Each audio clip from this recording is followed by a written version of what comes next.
Okay, let's go back, switch gears back to Europe, the European front, the Eastern Front.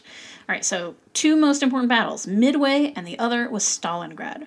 So Stalingrad was fought beginning in August of 1942, the winter of 42-43. In some ways, this could be the most important battle. It's definitely the most important battle front in the Eastern Front. The Americans lost, right, 3,100 in Guadalcanal, and I just mentioned the Roosevelt administration didn't publish the figures because they didn't want that kind of losses getting out, the number. At Stalingrad, the Russians had over 1 million total casualties, almost 500,000 killed in action. 500,000 killed in action. Germans lost almost 1 million in casualties, killed, wounded, or captured. The scope of the battle, the number of losses, dwarfed anything that was occurring in the Pacific. I just want to take a moment to point out the burden of the European war was being carried by the Soviet Union. Stalin was basically just throwing bodies at the German war machine. Overall, just a little statistic, Soviets lost 27 million people in the war. Soldiers, sailors, pilots, civilians, 27 million. That is about the same population of Texas today. Texas has 29 million people. That is, it boggles the mind to think about. Americans lost 410,000. That was devastating to the American population. That includes those who died of disease. Only just a slight percentage of what the Soviets lost. So it's understandable then why Stalin argued that the British and Americans weren't doing their part in the war, that it was necessary to open a second front in Europe directly on the mainland. They would do that, not in 1942, not in 1943, but in June of 1944 with the D-Day invasion. From Stalin's perspective, the British and Americans were deliberately delaying things for a war of attrition between the Soviet Union and Germany.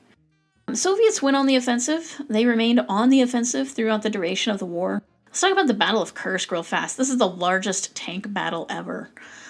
Kursk was east of Stalingrad. Russians mobilized 3,600 tanks in one battle. The Germans had about 2,400 tanks. At Kursk, Russian spies were already notified that Germans were mobilizing at Kursk. At the same time the Russians were defeating the Germans at Kursk, the Germans were laying siege to Leningrad. Leningrad was the Soviet capital, named, of course, after Vladimir Lenin. It was not so much a battle, but it was a situation in which the Germans sought to starve the population. The population of Leningrad, about 3.5 million people. The Germans wouldn't let anyone out, they wouldn't let any food in, starve them out, the entire city. People were just dying in the streets. You'd see them walking down the street and they'd just fall over dead. The Soviets were able to break the siege, and this is like one of the big moments in the Soviet war. The Soviets broke the siege by establishing a land bridge across a frozen lake, and they were able to bring some food into the city. Finally, in 1944, Soviet armies on the movement west forced the Germans to end the siege. Let's talk about leadership in World War II, and I want to talk about a few men here, one being Franklin Roosevelt, one being George Marshall, and the other being, of course, General Eisenhower. These men had a huge amount to do with the Allied victory. Roosevelt, marshaled up the Lend-Lease program, the Arsenal of Democracy, and the Defense Production Act, getting the American industrial might working and producing goods for the war. When it came, though, to fighting, Roosevelt allowed his generals to fight the war. He knew he had capable men in power, capable generals like Dwight Eisenhower, like General Patton, like George Marshall and Omar Bradley, and to a lesser extent MacArthur. Eisenhower, he's the supreme Allied commander. He is helping to draw up he is drawing up the plans for D-Day. He's drawing up and marshaling the resources and getting the Allies to fight like allies. General George C. Marshall didn't fight in Europe, but he was kind of the overall military commander. He made the most important decisions or kind of okayed them. In terms of great Americans of the 20th century, George Marshall is probably one of the top 5. He would be right up there with Martin Luther King, with Franklin Roosevelt. We should not underestimate his importance, not just for World War II, but for what happens after the war and the Cold War. Without these men in power, with different men in power, the war could have played out completely differently. But again, Roosevelt trusting his generals to fight the war and having capable men who knew what they were doing, who had experience, and were able to, again, put those personalities aside to fight for that overall goal of victory. But along with them, we also have to credit the American people. And there's a pretty good reason for that. Again, I talked about this at the beginning. The United States was going to win the war. It wasn't foretold, but the United States won the war because of the industrial potential. We can't just think of the war in terms of like military strategy. We also have to think of economic terms. And that's another way in which industry was very, very important. Before Pearl Harbor, Great Britain was the senior partner in the Allied coalition. Winston Churchill was making most of the decisions for the Free French, the Americans, and others. 2 years later, the United States was making those decisions. Or at least most of those decisions. Churchill understood that by December of 1943, his country had become the junior partner in the Allied coalition. What happened on the battlefield reflected what was happening on the industrial front.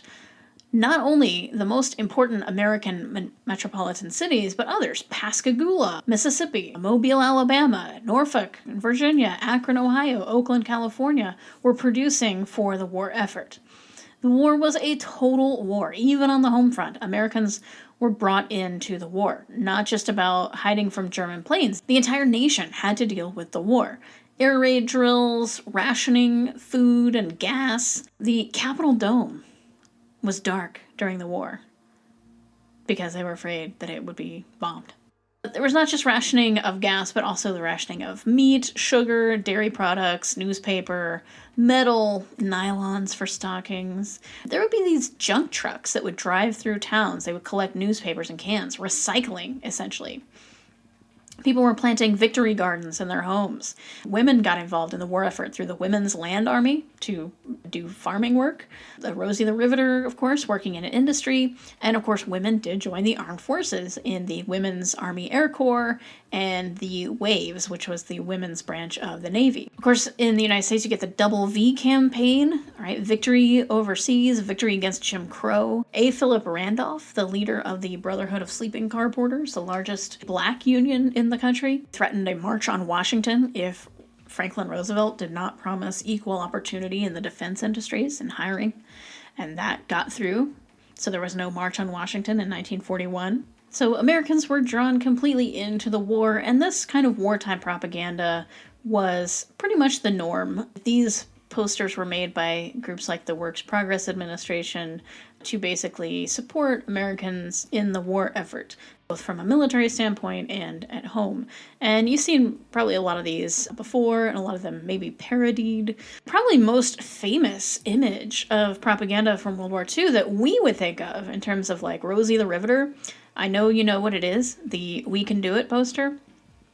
That's kind of become the shorthand for Rosie the Riveter, but that was not people's image of Rosie the Riveter in the 1940s.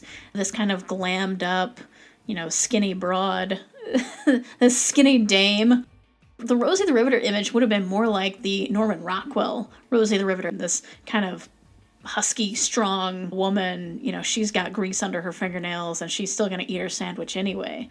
The "We Can Do It" poster was found in the National Archives by a researcher, I think, and it was like up in a Westinghouse factory for like a week and just disappeared. And then somebody found it, was like, oh, this would be great. And like now it's just everywhere. Been parodied many, many times. I'm more on board with the Norman Rockwell Rosie the Riveter, but that's just me. All right, so back to Europe. Want to open up a second front, but this is overridden by the fact that the United States really didn't have enough landing craft. They couldn't carry landing craft without the ships, and so they decided to put them in a position that they can land on the beaches. So in order to satisfy the Russians wanting to open up a second front in 1943, what Roosevelt did was to authorize a landing in Africa in the first week in November of 1942. After the Germans and Italians were defeated, FDR authorized the landing in Sicily and then Italy. They anticipated this would be easy. They were not easy at all. Fighting in Italy was very protracted. There were number of miles gained in any given day were minuscule. They landed at Salerno, Anzio. American troops are basically going to push very, very slowly up the Italian peninsula. The American and British progress in Italy was pretty difficult. They were not fully prepared for this kind of very slow warfare of mountainous, hilly terrain. And Americans basically underestimated the ability of the Germans to resist the force of the American. In Italy, the war was a slow war and not terribly important in terms of the overall American victory. I don't want to downplay anything that's going on in Italy, but I want to kind of end on a sort of a low note so that we can finish strong in the last section. We'll talk about D-Day and get on to the end of the war. Stay tuned.